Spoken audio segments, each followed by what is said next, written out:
We grow when we give. We grow when we give. We grow when we give. Nosotros crecemos cuando damos. We grow when we give. 与えるとき成長する。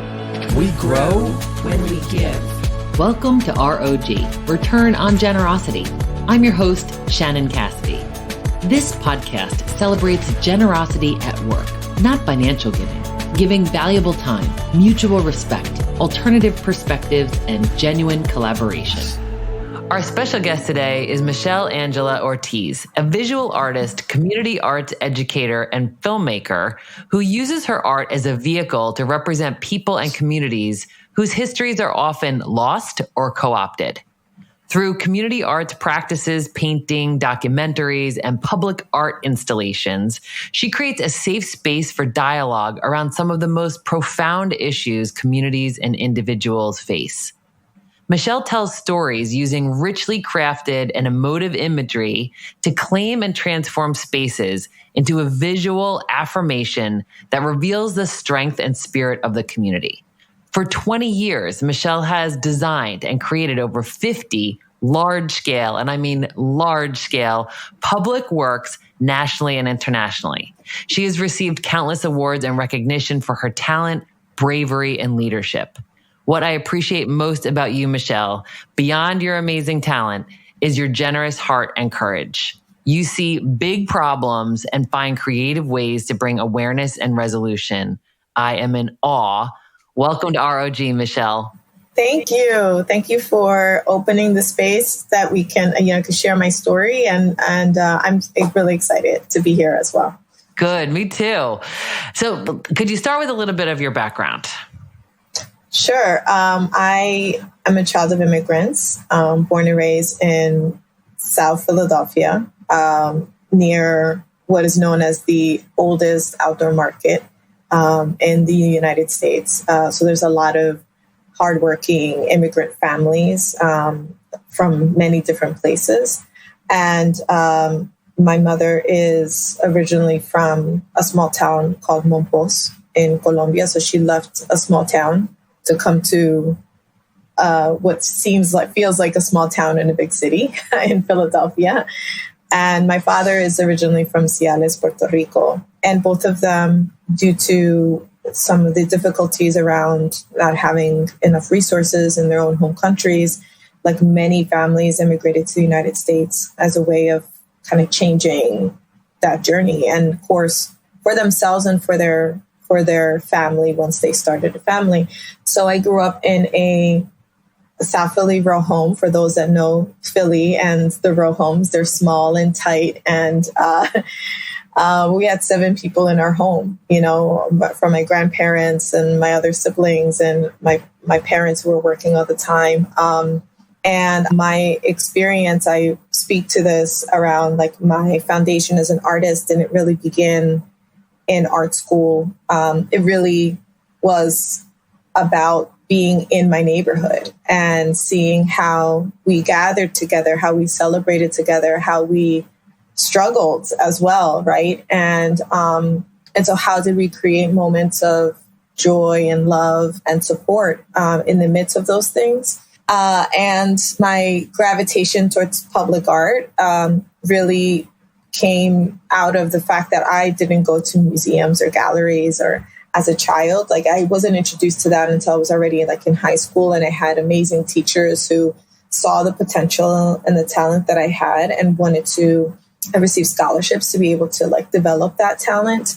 So, again, what was around me were the street murals or the way that a produce vendor placed their fruit a certain way, or how the women in my family would dress up and decorate our house, right? Those are all, if you think about it, are installations and ways that we express ourselves, and not in what is known as like the traditional format of what we consider or define as art. So I come from all those experiences that feed into my perspective, right, as an artist. Mm-hmm. Oh my gosh, that's amazing. And I want to double back on your mom in a moment, but I think it's interesting about how you learned how to draw human figures. So could you tell our listeners how you learned how to draw? Yes. Well, I didn't have any art training early on. And if I were even to rewind further back, when my mother worked in the daytime, she had 3 kids. I was the middle child, so 3 kids. She would work in the mornings and then would work in the evenings. Both my father and my mother worked in these big buildings in Center City, cleaning out offices, cleaning big spaces. Yeah, I tell people my first sketchbooks were the scrap pieces of paper that my father would collect and my mother would collect from cleaning these offices, pens, papers, just anything that was basically like kind of discarded. And back then we weren't doing much recycling. And so that became those were my first sketchbooks, right? I had access to paper. My parents supported, the fact that I was really interested in drawing. And I don't remember this, but my mother said that the moment that she realized that I could draw was when I was about 3 years old and 3 or 4 years old. And I would leave her little notes because she would come back home at like 1 o'clock in the morning from cleaning these offices in the evening. And I would leave her little notes before, when she would come back home. And I did this drawing of like Minnie Mouse. And she says to me, she was like, she's like, you traced this the next morning. I said, no, Mom, I drew this. And so I drew it right in front of her. And she was just like, oh my God, like you can draw very well. And it was, and no one else in the family, as of I know, people would do some things. I have some cousins that draw, but like not to the extent that I was doing it. And so fast forward as a teenager, we would spend our summer. There was no funding to go to summer camp or, it was like I was home and I was just engulfed in comic book characters. So I would look, my brother and I, we would purchase, Marvel comic books. And that's how I started learning about anatomy, how to think about just, the proportions and shading and all of that. Mm-hmm. And that's how I started with that work. Oh my gosh, that's unbelievable. And for those who are listening who are not yet familiar with your work, could you just give an example of the kinds of ways that you have leveraged that talent professionally? Yeah, I've done a lot of projects. I think for me, it's really about how do I, as an artist, utilize my work as a tool for advocacy. I don't like the term giving voice. I rather just say amplifying voices because everyone already has a voice. It is around figuring out ways to have something that's really strong and powerful, but has an impact beyond than just being beautiful, right? A beautiful piece or transforming a space. And so some of the projects that, I've done shorter length projects, meaning a few months, where I've been as a United States culture envoy, and I've done training with local artists, not just in the process of making large scale murals, but also in the strategies of community engagement and thinking about ways in which we can be mindful of how we are good visitors, being mindful of around the issues of like ethics and responsibility, right? As we're coming into spaces and working with communities, it is about balancing that power, right? We have individual power, but we also have collective power. And how do we identify that? So that then manifests into many different ways. So it's training with local artists, facilitating sessions with community members around really specific issues and sometimes very difficult topics, right? And how to do it in a way that it is about what are the solutions that we want to see? What is the change that we want to see versus just focusing on what the problem is? So I say this because people see the final product, which could be a mural, could be a temporary installation that's like a reproduction of a painting on vinyl, for example, on the Capitol steps in Harrisburg, which was like a 80-foot long installation that, I did. And it could be a projection mapping. It could be a series of light boxes. And right now I'm doing a lot of work in my community, and I'm revitalizing produce stands and creating more light boxes and working towards things that are more interactive with the community. So the end product manifests in different ways, right? And that's really dependent on the space, the resources, and what medium can be used, even film. And the short films that I've done is really just kind of bringing that forward, right? Bringing the story forward in a way that can reach as many people as possible that maybe an installation might not, right, for that moment of time. So I think that I say all of this because people see the final product and they don't necessarily really understand all of the work that's been put into place. The trust building, the relationships, the connections, the hurdles, right? Obstacles, because with every work that, you do, there's self-doubt, there's fear, the hurdles that are present. And it's, all of that work that goes into it. And I think if anything, I try my best to share what my intention is. I think that's really important when I speak to other artists who want to do this work within communities. Sometimes it does come from a place of good, right? Of just like, I want to do good and I want to be able to offer this. But the question is, does the community want what you want to offer, right? It could be an amazing, beautiful idea, which sometimes I even fall into that, like, oh my gosh, this would be great. And then I speak to community members and they're like, yes, that's great, but we actually need this. We need A, B, and C, right? And so it's like having that balance of like what you're willing to compromise, how you can adapt. And then I've been in other settings where I do my paintings, I do my own individual pieces. I'm shown at, do an installation at the Philadelphia Museum of Art or other galleries and museums. And so that's really like still guided in that same process, but it's definitely a lot more like I'm kind of making those final decisions. So I would just say it's very layered, the work that I do. And I do it with a lot of, like, if my heart is not in it, then it's very hard for me to produce it in the way that I would like it to, right? And then in terms of the advocacy, I think that, as I mentioned, when you're entering a community, it's understanding what are the resources that are available. And that includes honoring the people that have been doing the work, right? So in a lot of the work that I've done, specifically my longest project that I've done, that lasted many years, about 8 years, I believe. So 2013 to 2021 is my Familias Separadas project, which translates to separated families. And it was in response to the increase of undocumented immigrant families being detained and being affected by deportation. And so this work, this body of work, which has been like really intense and kind of manifested into 3 different phases, was really around also building with organizers, building with people who are already in the immigrant rights movement and working with them and finding ways in how these installations, this work that I'm doing directly with families that are affected by these issues can serve as a tool of advocacy.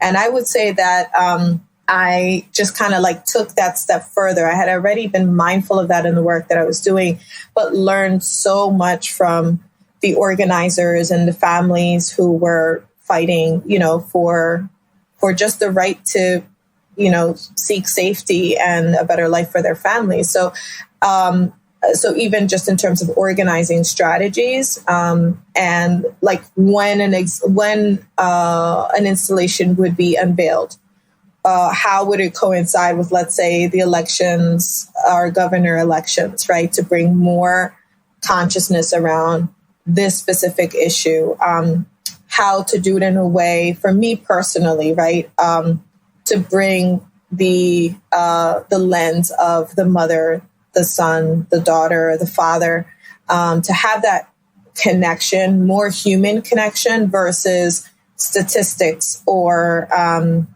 kind of what tends to happen, or just kind of like the political language that sometimes, again, gets lost in just understanding that this is a person, this is a human being. And so how do we reinforce that connection through, at least for me, the work that I was been putting out? So that's just one example in terms of a project that has evolved and has many iterations, but has required a lot of work and time. Absolutely. And bravery, right? For you to have those difficult conversations. I mean, I think even the way that you interview a lot of the members of the community or in people who are impacted by some of the, unfairness that has been happening in our country. And I noticed that most of your pieces, at least the ones that I've had the opportunity to see, you focus a lot on the eyes. Yes. You focus on individuals' eyes. Tell us more about the reason for that. I mean, and I think in the case of Familias Separadas, I was working with family members that were still concerned about revealing their identity. They were still in the process of trying to achieve their asylum status in this country.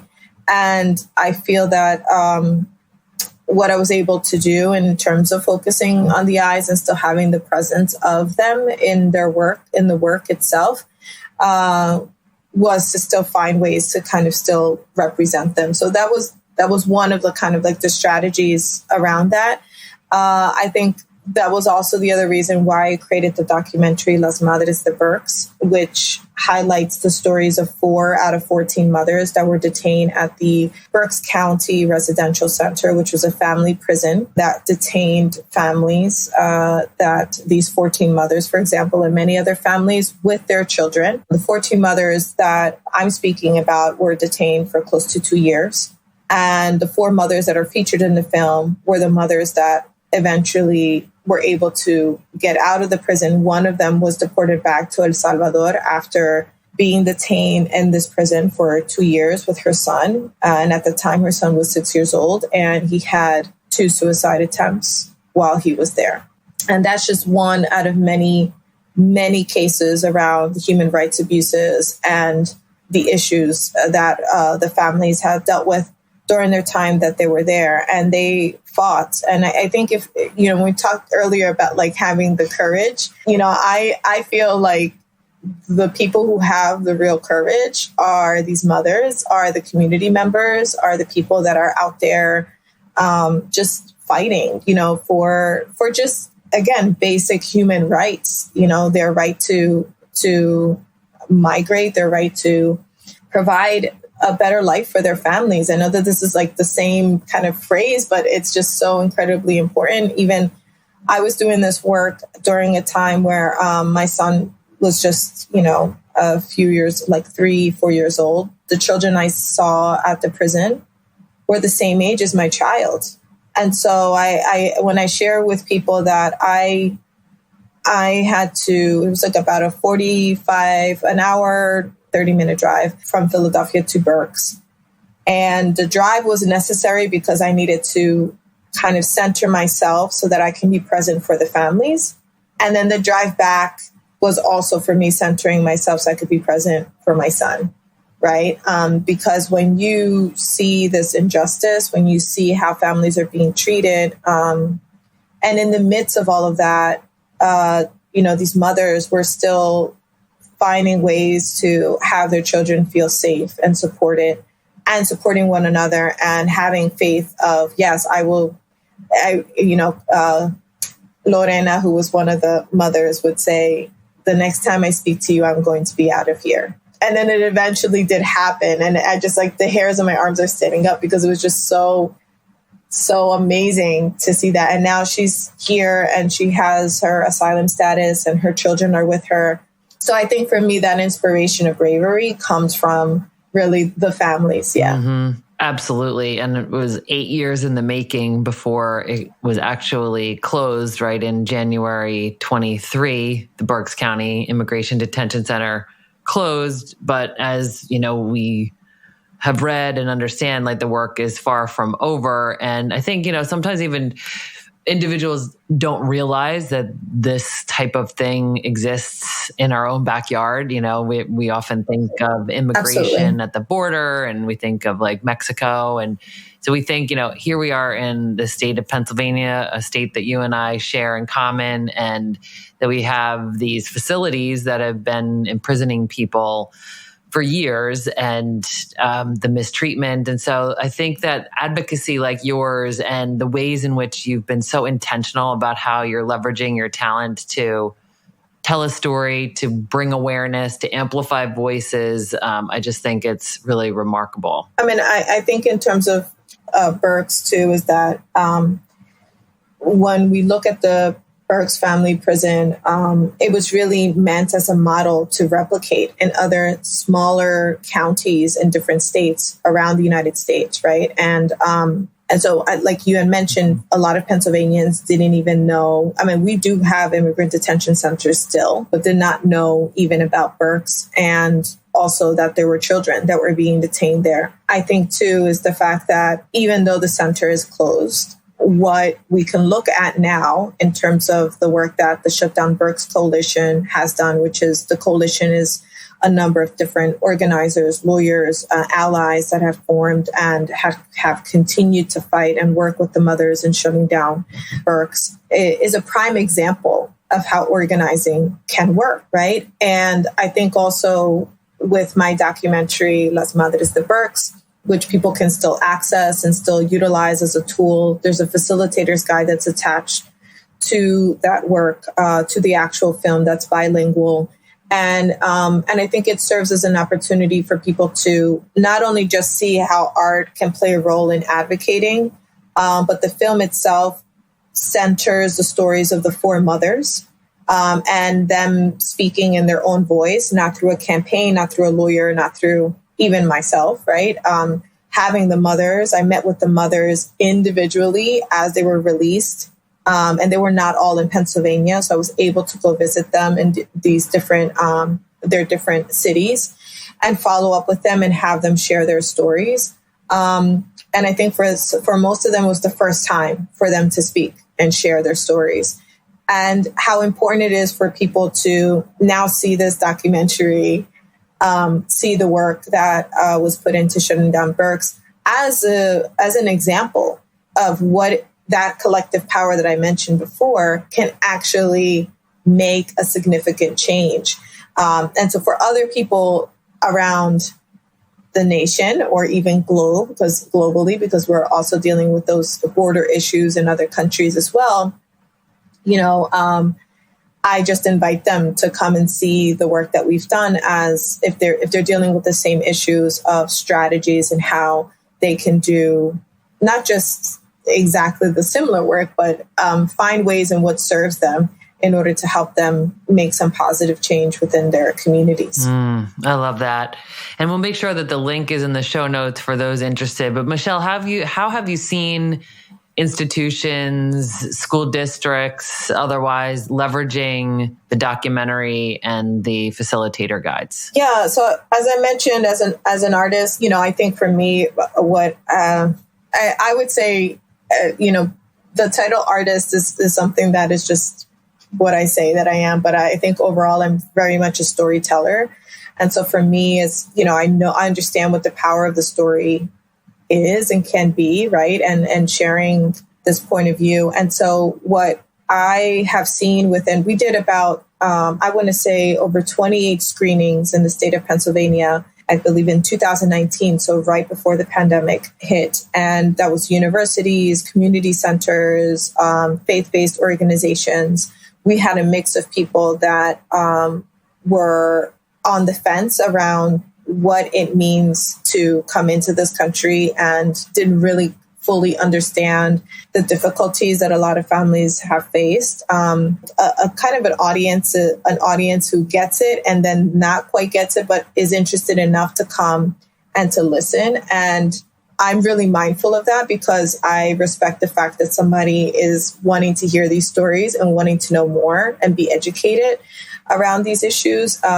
And I think that was one thing that the film was able to do with the help of the coalition. So every time I did a screening, I always made sure that I had an organizer from the coalition present to then share with people ways that they can take action. So there were letter writing campaigns, there were lobbying dates, there were marches. There was even a group that was formed of like different artists that could do posters and designs and graphics. And so that was really exciting to see how many different ways people can be connected and mobilize.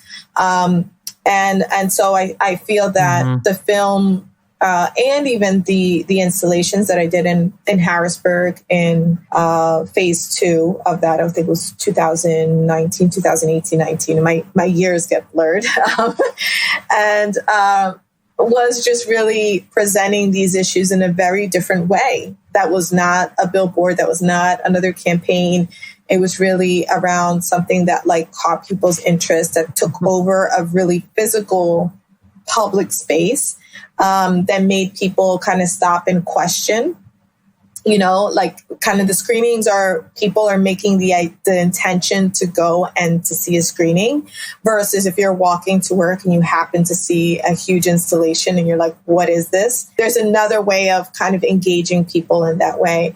So I feel that, with these universities, and different settings, as I mentioned, people were, it's kind of like, how do we move people from feeling connected to the mothers, listening to their stories, having all of their feelings of like anger and sadness, and then how do we move that into a place of action, right? And that's something that I was very grateful for the organizers, because we were able to figure out a way that we can bridge kind of those feelings into a space of action, and then say, okay, now you can do A, B, and C. These are the ways that you can take action. So I saw a lot of that happen, which was really great. Excellent. Oh, thank you. And this is what I meant when I talked about that in your introduction, is that you have found creative ways to educate and activate in a way that's inclusive. Like you said, you recognize that people are in a range of awareness, and this brings up a lot of beliefs for people, and very often people just don't have adequate information to understand the issue. It's such a complex issue, but it's human lives. So I think for you to like zero in on the stories, like you said, you're a storyteller. I think that's another reason why you focus on the eyes so much, because it's like the story, like they say that your eyes are like the windows to your soul, right? So that you connect with these human beings and their experiences and their challenges as a parent, and as a human. And like the compass that you created in City Hall, that's just another thing that I want our listeners to go investigate and learn more about, because it's just a beautiful piece of work and just so thoughtful, and like where you placed it and how you designed it. It's just really magnificent.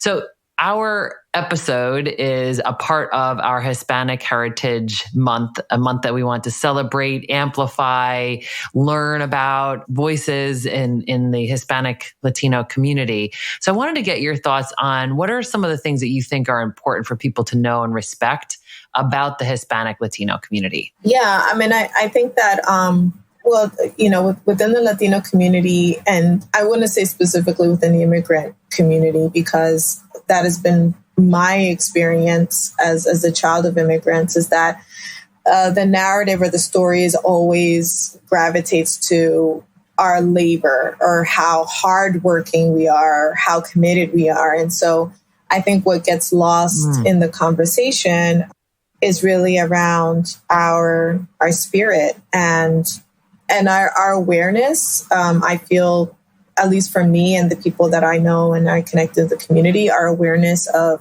the importance of our ancestors and honoring our ancestors. And not so much in the case of, there's the traditional within the Mexican immigrant community and Central American, there's the Day of the Dead celebrations. And so, now that, we have these like Disney movies of like Coco, and everybody's like, oh, Day of the Dead, and it kind of becomes something very superficial versus, I feel in my own culture, beyond, I think overall, right? So when I say Latino, it's like, it is large, it's encompassing, like folks from the Caribbean, folks from South America, folks from Central America, Mexico included. Like it is a large, expansive, kind of net that I'm throwing out there. But I think what I've found is just the acknowledgement of our ancestors, in the sense of, I'm very conscious when I'm walking into privileged spaces that I am not walking by myself, right? And what I mean by that is, especially when I'm going to give you an example. When I became a Kennedy Center citizen artist, I was part of a cohort of national artists and artists from all over the U.S. It was an amazing experience. So shout out to the Kennedy Center folks. And it was just, it was just so beautiful. Yeah, I was nominated, and then I was able to be part of this. I didn't even know that this cohort even existed. And I remember walking into the Kennedy Center in Washington. And for those who have been in the Kennedy Center, there's like it's just like a huge red carpet with like chandeliers, open space. And I felt very small at the moment, right? I felt like it was very overwhelming for me. And I felt like, here I am thinking of myself as, which I still am this person, right? The little girl in South Philly who would climb out of my brother's bedroom window to sit on top of our kitchen roof and just draw these comic book characters for hours just to kind of escape the world around me, right? Like I always say, like my kitchen roof was like my sanctuary. And so I was like, here I like this little Michelle in this huge space that felt like very different than what I'm accustomed to, right? And I had to just stop for a moment, and I thought about my mother, and I like pictured my mother. I pictured my father. I think there's it might be Maya Angelou who spoke about like, you're never alone because your ancestors are walking with you, right? And so I just remembered at that moment, just be like, who is with me right now?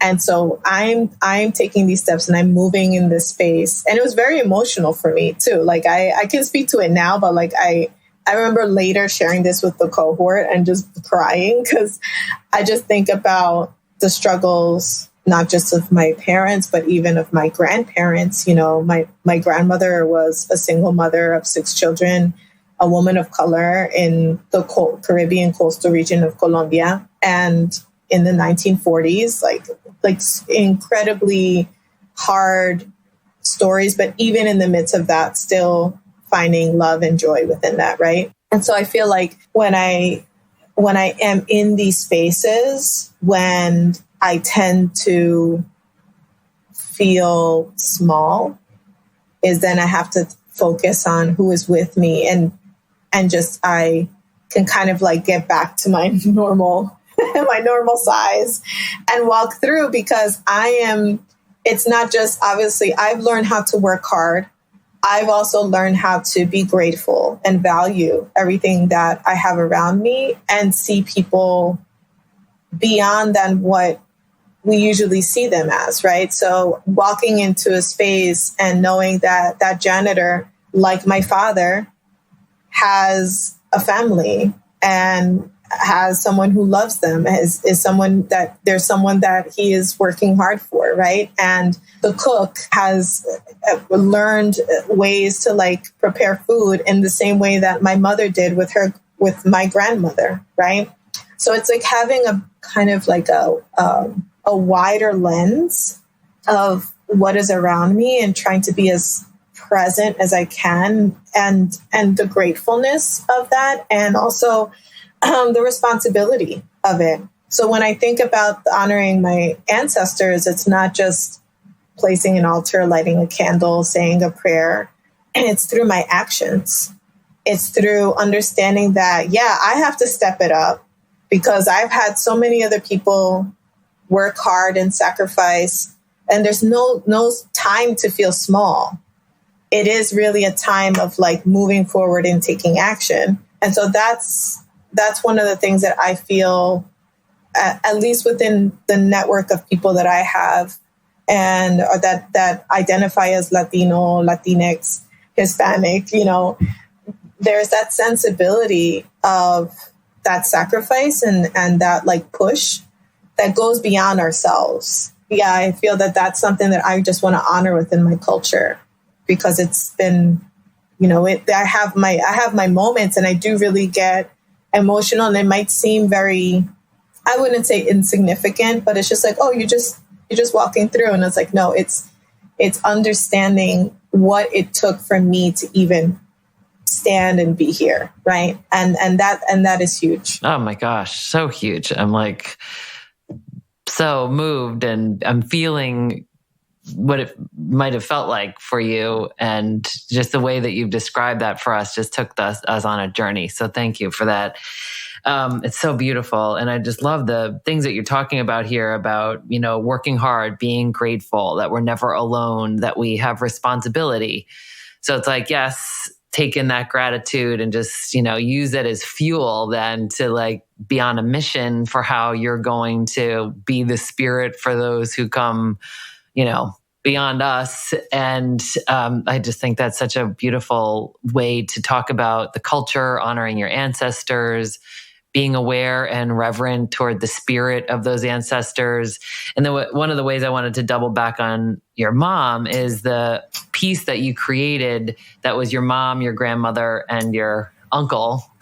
Yes. You're the spoiled child.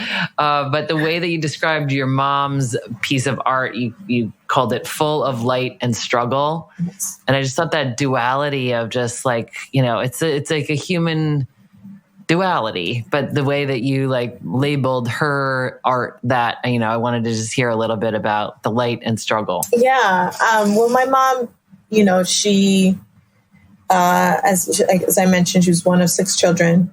I've done other pieces of her. I actually did a most recent piece highlighting her with 3 other Philadelphians as part of the new commissioned work that I did for the Philadelphia Museum of Art for the new, I'm going to massacre this title, so I won't say the title, but it was an exhibition highlighting Philadelphia artists. It was to inaugurate the opening of the new contemporary wing of the museum. So it was just huge to be a part of that exhibition. And so my mom is really an amazing inspiration, right? And like I had mentioned to you, there's people that I follow that I'm inspired by, and it's usually also artists who are doing the work, right? It's not so much of we've made it, but I'm inspired by people who are still in it and pushing through and doing the work. But if I were to say what is one person I'm really inspired by, is my mother. So she grew up in Mompos. She speaks to, in the last iteration of the piece that I did of her, which was highlighted at the museum, she spoke about having insecurity in housing, so not even having a home. So my grandmother, what my mother remembers is that for 10 years of her life, they would move from one house to another. My grandmother with her 6 children, so they were technically homeless. And with the charity and kindness of the people within the community, my mom remembers that, right? And learned that there were other people around the world that, even in the midst of what they were dealing with and the struggles, that there was always somebody who would lend a hand, who would give food. And my mother is that person. My mother is the person where if somebody's in need, if somebody is hungry, if somebody needs support, she is that person that will lend that hand because she witnessed others do that for her as a child. So both of my parents, again, didn't have access to an education in the same way that I was offered, and now I'm offering to my son. So they really started working when they were about 8 or 9 years old of age, right? So that's how old my son is now, and so I tried to. So with an elementary school education, my mother eventually was able to leave Colombia, come to the United States around 17, not learning any English. She came in February. So Colombia, and where her hometown is, it's usually 100. A cool day is 80 degrees. So she came in the middle of the winter to Philadelphia, I think after a snowstorm, right? And it was just totally different for her, having to learn a new language. All the row homes looked the same, so she would count the row homes so she wouldn't get lost. And so even throughout all of that, she has been able to raise her 3 children, have a stable home, take care of the finances to the point where they're okay in terms of their retirement, which is huge because a lot of folks that are immigrants that arrive in the very same conditions that they have are not in the same position, and they still have to work. right, in order to make a living. And so my mom was just very smart and strategic, but also was someone who, when I had told her I wanted to become an artist, I was very scared to tell her, right? And she already knew that I was going to go into an art career, but we were looking at like being a graphic designer or something that was like more in the corporate world. Yes. And I was like, I can't do this. I have to do this other thing. And so I was afraid to tell her that I was going to go into fine arts. And I was just crying and upset. And she just hugged me and she said, I will support you. And I know that anything you put your mind into, you will succeed and you will, because you will work hard. And to have that reassurance, and for folks who have immigrant parents, like to tell a parent that like, hey, I'm going to be an artist. When I had the qualifications to become a doctor, a lawyer, any other like stable, like good job, quotations. Nobody could see my quotation marks, so I'm making quotation marks. So to have someone who still to this day believes in me, to then just see the possibility of just to understand and witness the possibilities, to always say there's a way, here's a problem, let's figure out what the problem is, think about it, let's figure out a solution. Like this is what I do in my daily practice, even as an artist, right? It's like, I want to do an installation on the Capitol steps. How am I going to make that happen?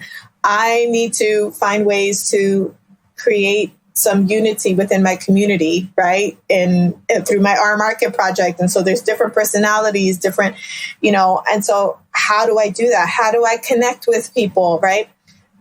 All of those strategies, even around the social justice stuff. When my father belonged to a union, a workers' union when he was working. And both my parents, if there were any unjust working situations in their workspaces, they would stand up, even if it was someone else who was also treated unfairly. And I learned through their actions, right? And so I think that sometimes people ask, where does come from, right? My parents don't necessarily identify themselves as activists, but there are people who will stand up when something is not right. And so to kind of wrap it all up is the fact that, I think some of these qualities are things that I continue to use. Like I am a product of these two people that even despite of not having enough access to education and the resources, they've been able to achieve so much. And so that kind of goes back to what I was mentioning around the responsibility, right? Of just like pushing forward, and because they've worked so hard for their families, that for me, it's just I am pushing forward in that way, and also connecting, with so many communities that either come or have similar experiences as I do, is a way of giving back as well. Oh, I love that. Thank you. So at the end of every episode, we try to review what are some of the things that our listeners could do based on what they heard. They may not make an 88-foot, piece of artwork on the Capitol steps, but they might apply some of the other things that they've heard you talk about. So here's just a couple of things, and I'd love for you to add to it. One of them is to amplify the voices of others. Not that they don't already have a voice, but how can we amplify these voices? Share your intention. I thought that was such a key thing that you said, for all of us to apply. How can we be more overt and clear about what our intentions are with the things that we're working on? You talked about working hard, being grateful, that understanding that you're never alone. How do we bring our ancestors and those who love us with us? And then you also talked about the respect offered to and identified for everyone. You mentioned like the custodian or the cook or the whomever. Like these are human beings that are loved and love others, and how can we respect that? And then to overcome self-doubt. You talk about how we have to really believe in ourselves and face the fear and do it anyway. I mean, what else would you add to that, Michelle, for like a practical application? I think too, regarding when I talk about some of the work within community, I think people kind of get overwhelmed, especially when they're big issues. Like when we talk about immigration and the tension, it feels like a huge, big issue. But I always tell people, whether you're an artist or just want to be part of the organizing, is find out what's going on in your community already. Figure out, what is a local church? What is a local group that is doing? Attend those groups, get some information. I tell people a lot, especially artists, because artists are the ones that I speak to around this issue. When they want to partner or work with other people, like, are your values aligned, right? I think understanding before even sharing my intention, I need to know what my intention is, right? And so taking the time to really think about, well, why does this interest me? Where is this coming from? How do I have a personal experience that connects with this?